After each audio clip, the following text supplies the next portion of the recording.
यीशु मसीह के नाम से आप सब शुभ संदेश के दर्शकों को फिर से मैं स्वागत करती हूँ, धन्यवाद करती हूँ। परमेश्वर ने ये मौका दिया है आपके घरों में मैं वचन के द्वारा पहुँच सकूँ, मेरे परिवार के लिए, कलीसिया के लिए और शुभ संदेश चैनल के लिए, और सबसे ज़्यादा परमेश्वर के लिए मैं धन्यवाद करती हूँ। हम सबको जिंदों के ज़मीन पर रखा और एक दिन और उनके चरणों में बैठ के वचन सुनने का मौका दिया। इस सब बातों के लिए धन्यवाद करती हूँ। चलिए छोटी सी प्रार्थना के साथ इस कार्यक्रम को हम शुरुआत करेंगे। धन्यवाद महान सामर्थी पिता, राजाओं का राजा, प्रभुओं का प्रभु, यीशु राजा, इस कार्यक्रम को आपके हाथों में सौंपती हूँ। प्रभु, जो कुछ हमने वचन तैयार किया उसके ऊपर यीशु तेरी लहू को और पवित्र आत्मा का मोहर को लगा दीजिए। और प्रभु, बोलने वाले मुझको और देखने वाले दर्शकों को और हर एक जो इस कार्यक्रम में जो भाग ले रहे हैं सबको भी प्रभु तेरी महिमा की आशीषों में लेके चलिए प्रभु। और सारा आदर सारी महिमा आपको देते हैं प्रभु यीशु मसीह के जीवित और सामर्थी नाम से इस प्रार्थना को हम मांगते हैं। सुनिए, ग्रहण कीजिए, आमीन। आज का विषय जो मैंने लिया है कि what kind of a mother are you, आप कैसी माँ है, ये विषय है। ये पिछले 1 महीने पहले ही परमेश्वर ने मुझे दिखाया है और फिर उसके बाद मैंने जब कैलेंडर देखा 9 मई को मदर्स डे है। मदर्स डे में हम लोग सब मदर को बहुत एकदम इम्पोर्टेंस देते हैं, महत्व देते हैं। बहुत सारे व्हाट्सएप मैसेजेस, इमेजेस, पोस्ट, बहुत कुछ एक दिन पूरा माँ को उनके महत्व को बहुत हाईलाइट करते हैं। लेकिन एक दिन का नहीं है, ये हमेशा है। और आज हम ये जल्दी से कुछ बाइबल के अनुसार ये माँ के बारे में कैसे अलग अलग माँ होती है और माँ का महत्व क्या है, जल्दी से हम बिना टाइम वेस्ट करते हुए हम थोड़ा सा देखेंगे कि माँ जो है बाइबल के अनुसार वैसे ही जो एक अनकंडीशनल लव, मतलब बिना शर्तों का प्रेम, एक त्याग पूरित प्रेम, एक सैक्रिफिशियल लव को केयर, सेवा भावना और प्रेम का प्रतिरूप एक माँ दिखाता है। और बाइबल में कितने सारे माँ हैं और कैसे है, और परमेश्वर की एक माँ के विषय में बाइबल का दृष्टिकोण क्या है, what is the perspective of a mother through the I of the Bible. Bible के द्वारा हम आज हम जल्दी से कुछ माँओं को देखेंगे और हम सब बाइबल के अनुसार माँ का परिभाषा को जानेंगे और कैसी माँ हमारी कमी घटी को हम प्रार्थना करके परमेश्वर को भरने के लिए हम प्रार्थना करेंगे। एक अच्छी माँ, एक ब्लेसेड मदर हम सब होंगे यीशु मसीह के अभिषेक के द्वारा, प्रार्थना के द्वारा, यीशु मसीह की आशीष के द्वारा हम बनेंगे जरूर। जल्दी से देखेंगे हम थोड़ा सा। सबसे पहले एक ब्लेसेड मदर, एक धन्य माँ। कौन है धन्य माँ? लूका 1 और 28।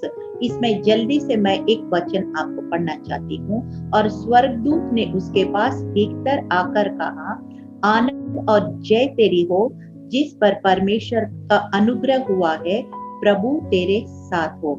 ये ब्लेसेड मदर, धन्य माँ कौन है?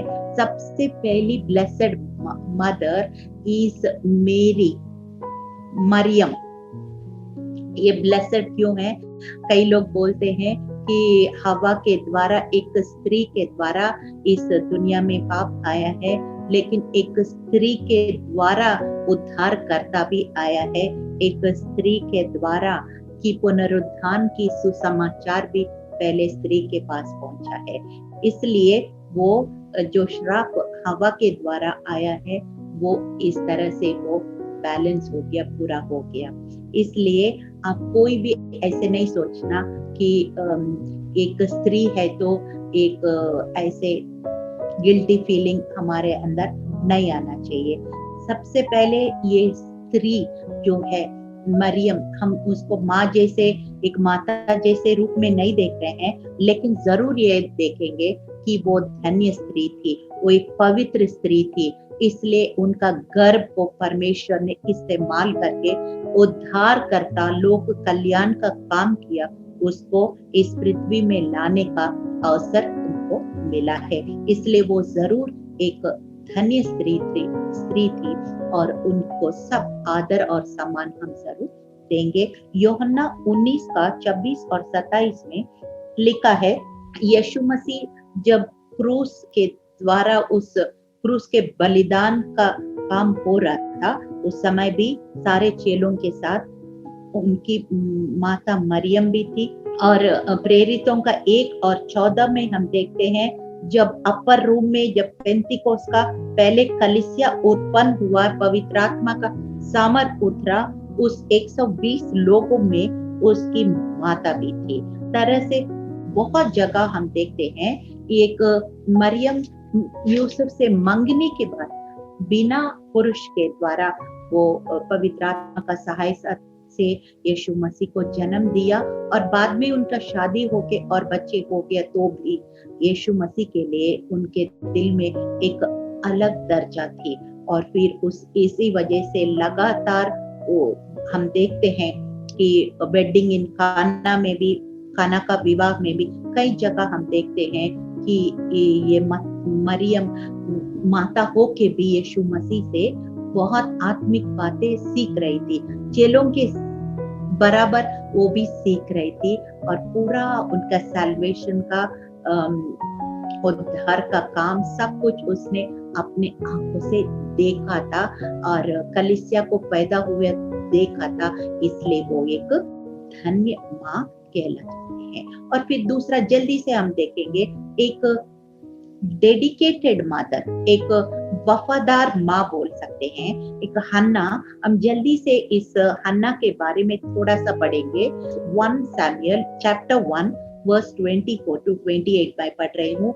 जब उसने उसका दूध छुड़ाया, तब वो उसके संग ले गई और 3 बछड़े और एपा भर आटा और कुपी भर दाख मधु भी ले गई, और उसके लड़कों को शीले में यहोवा के भवन में पहुंचा दिया। उस समय वो लड़का ही था, और उन्होंने बछड़ा बलि करके बालक को एली के पास पहुंचा दिया। तब हन्ना ने कहा, हे मेरे प्रभु, तेरे जीवन की शपथ, हे मेरे प्रभु, मैं वही स्त्री हूँ जो तेरे पास यही खड़ी होकर यहोवा से प्रार्थना करती थी। ये वही बालक है जिसके लिए मैंने प्रार्थना की थी, और यहोवा ने मुझे मुंह मांगा वर दिया है, इसलिए मैं भी उसे यहोवा को अर्पण कर देती कि ये अपने जीवन भर यहोवा का बना रहे।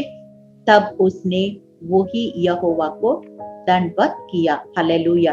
तो यहाँ हम देखते हैं, कई बार नौकरी नौकरी नौकरी बोलते हैं, जब नौकरी मिल गया तो नौकरी में बिजी रहते हैं। बच्चा बच्चा बच्चा बोलते हैं, बच्चा मिलने के बाद बच्चा के साथ बिजी रहते हैं, फिर परमेश्वर के लिए समय नहीं होता है। ऐसे कई लोग कई मतलब के लिए भी आते हैं, और मतलब निकलने के बाद फिर टाइम नहीं मिला ऐसे बोलते रहते हैं। लेकिन हन्ना ने ऐसे नहीं किया कि उसने जब रो रो के प्रार्थना किया, जब बच्चा ने जो उसने मन्नत मांगा, एक बच्चा दे, मुझे बांझ ना करना है, कि उस बच्चा को मैं तुम्हें सेवा के लिए दूंगा। दूध जैसे उसने पिलाना बंद किया, उसी समय उसने लाके एली जो याजक था उसके पास लाके छोटा सा बच्चा को भी उसने नहीं छोड़ा, हम बड़े होके देखेंगे तब, ना ना ना, उसने अपना मन्नत को पूरा करके एक वफादारी माँ, एक फेथफुल मदर बन के दिखाया। हालेलुया। और फिर जल्दी से हम देखेंगे एक आत्मिक माता, ये एक स्पिरिचुअल मदर, ये मैंने ऑलरेडी एक बार बोल चुकी हूँ। मत्ती 20 और 21 में लिखा, जबदी के पुत्रों की माता ने अपने पुत्रों के साथ उसके पास आकर प्रणाम किया और उससे कुछ मांगने लगी। उसने कहा, तू क्या चाहती है? तो उसने बोली, ये कह कि मेरे 2 पुत्र तेरे राज्य में, एक तेरे दाहिने और एक तेरे बाएं बैठे। यीशु ने उत्तर दिया, तुम नहीं जानते क्या मांगते। जो कटोरा मैं पीने पर हूँ, तुम भी पी सकते हो क्या? उन्होंने उसे कहा, पी सकते हैं। उसने कहा, तुम मेरा कटोरा तो पियोगे, पर अपने दाएं बाएं किसी को भी बैठाना मेरा काम नहीं पर जिनके लिए मेरा पिता की ओर से तैयार किया गया है उन्हीं के लिए है। यहाँ पे जो याकूब और यूहन्ना की माता सलोमी, वो यीशु मसीह के पास आके कहती है, यहाँ पे तो है ही है आपके पास, लेकिन जब परमेश्वर के राज्य में जाएंगे तो भी मेरे दोनों बेटा एक दाएं एक बाएं बैठना चाहिए। ऐसे करके यीशु मसीह को कह रही है। कई बार मैं टीचर का काम करती हूँ, तो बच्चे की पेरेंट्स आके बोलते हैं मेरा बच्चा को बिल्कुल फ्रंट रो में बिठा देना। क्यों? वो सोचते हैं फ्रंट रो में बिठाने से टीचर का सीधा अटेंशन पहुंच जाता है। ये माँ भी उसको यीशु मसीह के बिल्कुल करीब रखना चाहती है। क्यों यीशु मसीह के पास करीब रखना चाहती है? क्योंकि वो जानती है वो आशीषों का स्रोत है, इसलिए वो उनके करीब रखना चाहती है। आप अपने बच्चों के लिए क्या दुनिया की आशीषें मांग रहे, क्या आत्मिक आशीषें भी मांग रहे? तो ये बहुत जरूरी है। हम पहले उसके राज और धार्मिकता खोज करो, सारे वस्तुएं मिल जाएंगे। मत्ती 6:33 में ऐसे लिखा। तो इसलिए हम पहले आत्मिक आशीषों को, उनके आत्मिक जीवनों को भी देखभाल करें, उनके फैमिली प्रेयर और उनका वचन में, प्रार्थना में उनको आगे बढ़ाएं। फिर दुनिया की बातें साथ साथ आएंगे, ऑटोमेटिकली आएंगे। हालेलुया। तो इस तरह से एक स्पिरिचुअल मदर, पहले हमने देखा कि ब्लेसेड मदर, धन्य माता, और फिर वफादारी मदर, वफादारी माँ, हन्ना को देखा, पहले मरियम को देखा, फिर हन्ना को देखा, और एक आत्मिक माता सलोमी देखा, और फिर एक इंस्ट्रक्टिव मदर, उपदेश देने वाला माँ। ये हम जल्दी से देखेंगे। आपको पता है नीति वचन 22:6 में लिखा है, लड़के उसी मार्ग में शिक्षा दे जिसमें उसको चलना चाहिए, और वो बुढ़ापा में भी उससे ना हटेगा। हम छोटा है करके घर में छोड़ के प्रेयर मीटिंग जाते हैं, घर में छोड़ के कलीसिया जाते हैं, घर में छोड़ के, और बच्चे रह जाते हैं। सिर्फ माँ बाप ऐसे नहीं है, परमेश्वर चाहता है पूरा परिवार एक साथ आत्मिक रीति से ग्रो करे। आपको याद है जब मूसा ने फैरो के पास खड़े थे, वो फैरो क्या कह रहा था कि तुम जाओ, बच्चों को, स्त्रियों को, सबको, इधर ही परिवार के बाकी सदस्य को चो, आप पुरुष जाओ। ऐसे से करके शैतान परिवार में भी डिविजन को लाना चाहती है। ये चाल में फंसना नहीं है, पूरा परिवार आत्मिक रीति से मिल के बढ़ना है, परिवार के रूप में बढ़ना है। सिर्फ एक जने माता पिता और बच्चे पीछे रह गया, या कोई बुजुर्ग लोग पीछे रह, ऐसे नहीं। Let whole family grow in the lord equally. Hallelujah. ये परमेश्वर चाहते हैं, चाहे छोटे बच्चे हैं तो भी परमेश्वर चाहते हैं। व्यवस्था 4:4-9 में लिखा है, इस्राएल सुन, यहोवा हमारे परमेश्वर यहोवा एक ही है। तू अपने परमेश्वर यहोवा से अपने सारे मन, प्राण और सारी शक्ति के साथ प्रेम रखना, और ये आज्ञाओं को आज तुझको सुनाता हूँ मन में बनी रहे, और तू इन्हें अपने बाल बच्चों को समझा कर सिखाया करना, और घर में बैठे, मार्ग पर चलते, लेटते उठते उनकी चर्चा किया करना, और उन्हें अपने हाथ पर चिन्हों के रूप में बांधना, तेरी आंखों के बीच में टीके का काम दे, और इन्हें अपने अपने घरों की चौखट की बाजुओं में और अपने फाटकों पर लिखना। यानी कि मतलब परमेश्वर कह रहे, यहोवा परमेश्वर कह रहे इजरायलियों को, अब बच्चों को चलते उठते कहानी के रूप में, बेड टाइम स्टोरीज के रूप में कैसे भी वचन सिखाओ, ये परमेश्वर का काम को वर्णन करो और उनको सिखाओ, उनको ट्रेनिंग दो। जब वो बुढ़ापा में भी वो वही मार्ग में वो चलेगा। दूसरा तिमोथी 1:5 में देखते हैं कि मुझे तेरे निष्कपट विश्वास की सुधि आती है, जो पहले तेरे नानी लुईस और तेरी माता यूने के में थी, मुझे निश्चय हुआ कि तुझ में भी है। देखिए यहाँ तिमोथी का नानी पहले, और उसके बाद उसकी माता, और उसके बाद तिमोथी। इस तरह से वंश जनरेशन में ये विश्वास पहुंच रही है। इसी तरह से लुईस और फिर यूनिस और फिर तिमोथी, इस तरह से विश्वास आसान हो रहे। तो ऐसे ही हमारी विश्वास हमसे खत्म नहीं होना है, हमारे आगे का पीढ़ी को भी पास ऑन होना चाहिए। और जल्दी से हम देखते हैं कुछ और माता को। एक जब सुलेमान राजा बना था बहुत छोटी उम्र में और परमेश्वर से बुद्धि मांगा, आप पहला राजा 3 और 10 में देखे तो परमेश्वर बहुत खुश हुआ, तू बहुत अच्छी बात मांगा है, इसलिए मैं बहुत खुश हूँ, और जो नहीं मांगा तो भी वो भी मैं तुम्हें दूंगा, धन और कीर्ति सब कुछ मैं दूंगा बुद्धि के साथ साथ, ऐसे परमेश्वर ने कहा। और फिर यहाँ 2 माता आती है और फिर एक झूठ बोल रहे एक सच बोल रहे हैं। और फिर आप कहानी पढ़ना है तो पहला राजा 3 अध्याय 16 से 28 आप पढ़ेंगे तो आपको इसका कहानी का पूरा निचोड़ आ जाएगा, क्योंकि यहाँ मैं पूरा पढ़ नहीं सकती हूँ, लेकिन ऐसे मैं बता रही हूँ। 2 माँ आती है और फिर एक का बच्चा मर जाता है, तो फिर उसने क्या किया, रात जब सोते समय उस मरा हुआ बच्चा को उस माँ के पास छोड़ दिया और जिंदा बच्चा को उसने अपने पास ले लिया, और कोई नहीं देखा था, इसलिए वो झूठ बोल के मेरा बच्चा करके दोनों माँ लड़ रहे। एक बच्चा मर गया और एक बच्चा जिंदा है, और वो जिंदा बच्चा के लिए दोनों माँ लड़ रहे। और कैसे पता चलेगा कि किसका बच्चा है?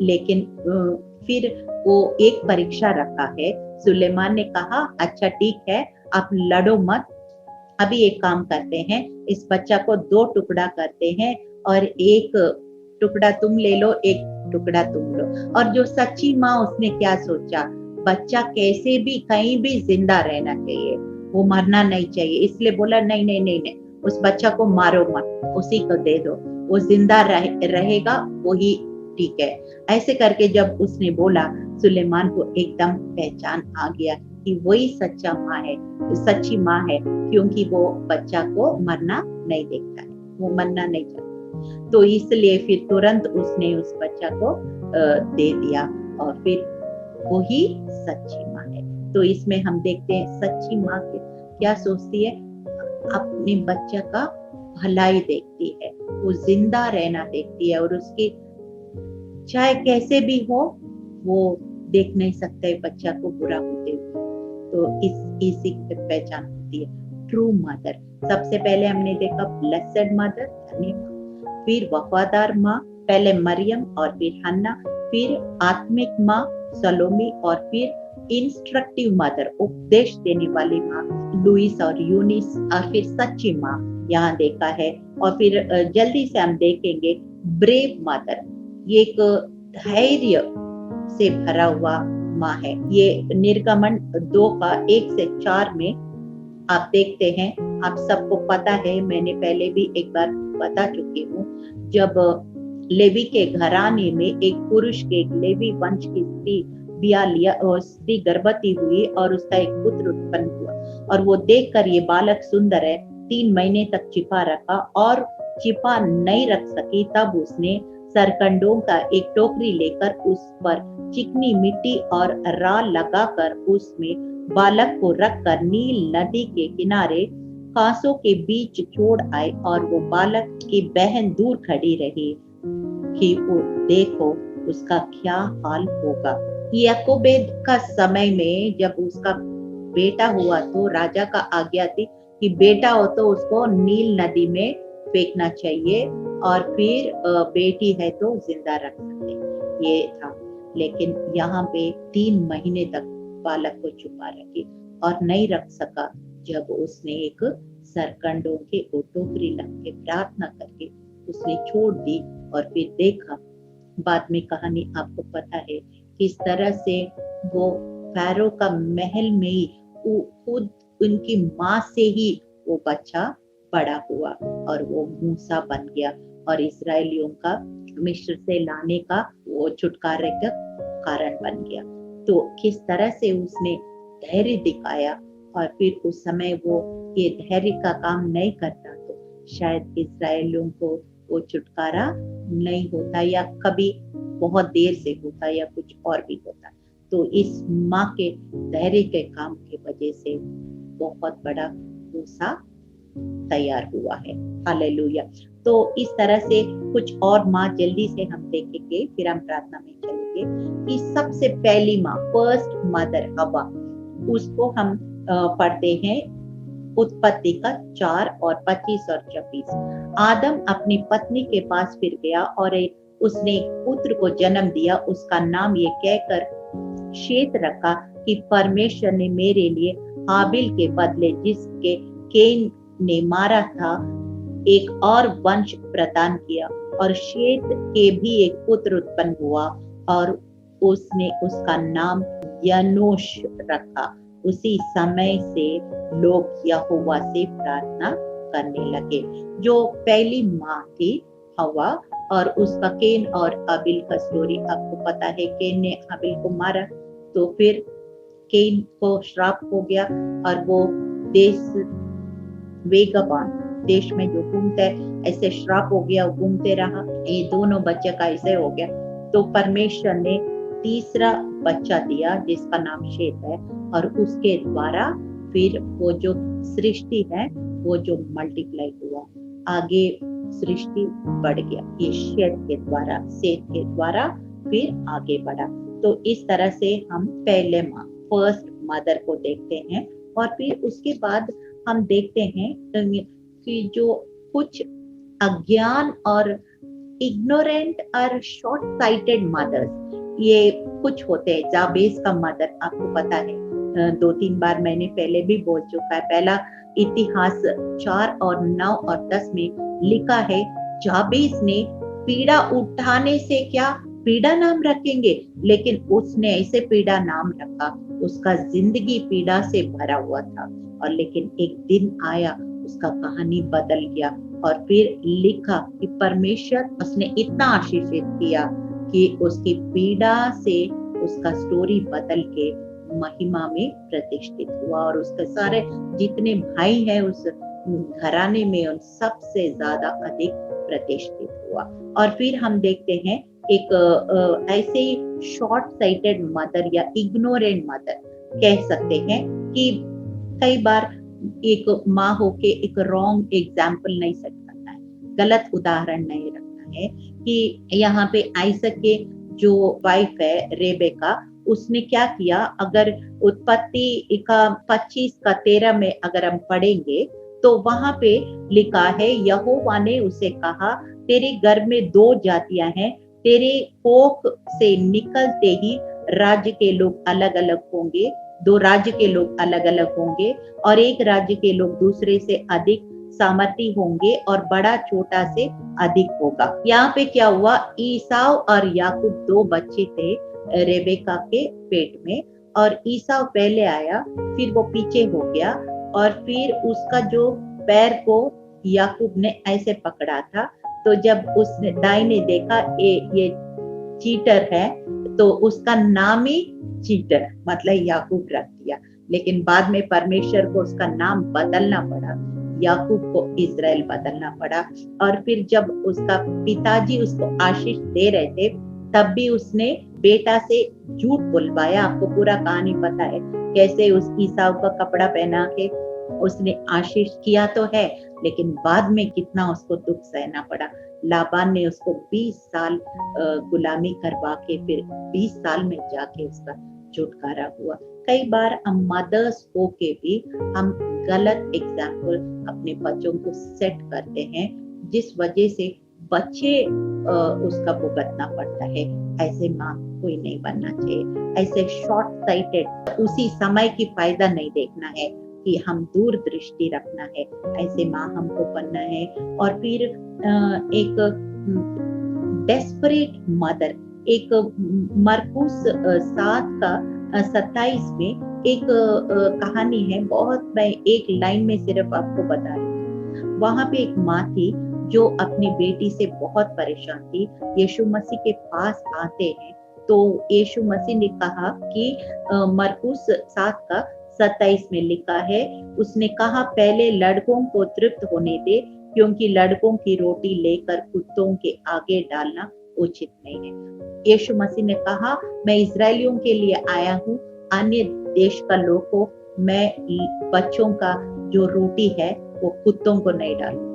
यानी कि मतलब ये वो गुस्सा होके नहीं चले गए। उसने क्या कहा, बच्चों का जो टुकड़ा जो मेज से गिरता है वो भी कुत्ते खा जाते हैं। तो मतलब वो अपना बेटी के लिए इतना हलीम हो गई है कि वो कुत्ता बोलने से भी उसको गुस्सा नहीं लगा और उसको स्वीकार करके कैसे भी वो बच्चा को छुटकारा देखना चाहती है, उनका बेटी का छुटकारा देखना चाहती है। That is a desperation. निराशा होता है, हताश होता है, तो कैसे भी बच्चों को भलाई कुछ भी करके बच्चों को भलाई देखना चाहिए। डेस्परेशन, डेस्परेट मदर, ऐसी माँ होती है जो। लेकिन कुछ माँ होती है सेल्फिश भी होते हैं, ऐसे सारे नहीं होते हैं। ऐसे 100 में से मे बी 15-20% होते हैं, क्योंकि वचन में लिखा है ना, माँ अपने बच्चों को छोड़ सकते हैं लेकिन मैं तुझे कभी ना छोड़ूंगा, कभी ना त्यागूंगा। इसके मतलब कुछ सेल्फिश मदर्स भी हो सकते हैं जो अपने स्वार्थ, अपना करियर, अपना फिगर, बहुत कुछ देखते हुए बच्चों को शायद नेग्लेक्ट कर सकते हैं, लेकिन ज्यादातर ऐसे नहीं होते हैं। एक सेल्फिश मदर के बारे में भी हम देखते हैं, ये मिलेगा आपको मरकुस 6:20 से 24 तक। क्योंकि हेरोदिस यूहन्ना के धर्मी और पवित्र पुरुष जानकर उसे डरता था और उसे बचाया रखता था और उसकी सुनकर बहुत घबराता था, पर आनंद से सुनता था। और ठीक अवसर पर हेरोदेस ने अपने जन्मदिन में अपने प्रधानों और सेनापतियों और गलील के बड़े लोगों के लिए भोज किया। और उसी हेरोदेस की बेटी भीतर आई और नाचकर हेरोदेस को अपने और उसके साथ बैठने वालों को प्रसन्न किया। तब राजा ने लड़की से कहा, तू जो चाहे मुझसे मांगा और तुझे दूंगा। और उसने शपथ खाई, मैं अपने आधे राज्य तक जो कुछ तू मुझसे मांगेगा मैं दूंगा। उसने बाहर जाकर अपनी माता से पूछ, मैं क्या मांगू? तो वो बोली, यूहन्ना बपतिस्मा देने वाले का सिर। देखिए यहाँ पे क्या होता है कि वो स्त्री ने, जो हेरोदिस ने क्या मांगा था, उसने बेटी जब नाचा, हेरोद ने उसको बंदी, वो यूहन्ना बपतिस्मा देने वालों को बंदी गृह में ही रखा। लेकिन जब हेरोदेस का जन्मदिन में उनकी हेरोदेस की बेटी ने नाच के उनको तृप्त किया, उसने वर मांगा, तो उसने बोला कि वो बपतिस्मा देने वाला का सिर मांगो। क्यों उसने ऐसा किया? क्योंकि उसने उस गलती को पॉइंट आउट किया। तुम अपना भाई का पत्नी को रखा है गलत करके, फिर वो लोगों का डर से वो जेल में डाला, उसने मारा नहीं। लेकिन ये लेडी उस अवसर को गलत इस्तेमाल करते हुए अपने स्वार्थ के लिए उसको मरवाने के लिए तैयार हो। तो हम प्रार्थना करेंगे। हमेशा मैं बोलती हूँ फिलिपियों 4:13, मैं यीशु मसीह के द्वारा सब कुछ कर सकती हूँ। चलिए छोटी सी प्रार्थना के साथ इस कार्यक्रम को हम समाप्त करेंगे। हे परमेश्वर, हम धन्यवाद करते हैं प्रभु, आज एक अच्छी माँ कैसे होना है, और बाइबल में कितने तरह का माँ है प्रभु, और एक आदर्श माँ होने के लिए हमारे अंदर जो भी कमी घटी है प्रभु, आप भर दीजिए परमेश्वर पिता। और फिर प्रभु हम अपने बच्चों के लिए भी एक आदर्श माँ हम बनने के लिए सहायता कीजिए, हमें मदद कीजिए, सहायता कीजिए, हमारा कमी घटी को भर दीजिए। सुनिए, ग्रहण कीजिए। आमीन।